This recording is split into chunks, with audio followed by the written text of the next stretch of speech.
So I've been thinking about the cities of refuge as we've been going through this sermon series. And it occurred to me that a city of refuge is only good if you know how to get to it.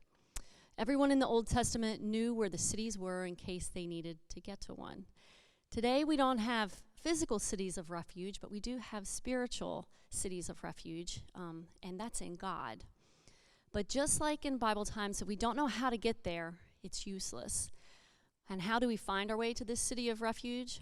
By building a relationship with God on a firm foundation that includes prayer, spending time in His Word, in worship, etc. Matthew 7:24 through 27 says, "Everyone then who hears these words of mine and does them will be like a wise man who built his house on the rock. And the rain fell and the floods came, and the winds blew and beat on that house, but it did not fall, because it had been founded on the rock. And everyone who hears these words of mine and does not do them will be like a foolish man who built his house on the sand. And the rain fell and the floods came, and the winds blew and beat against that house, and it fell, and great was the fall of it."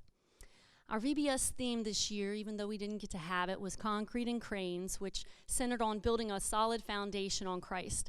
So as I was listening to the songs and preparing to teach them earlier this year, this was my favorite song from this year's VBS that I'm going to sing this morning, and it may be my favorite song ever from VBS. And it talks about building our life on Christ.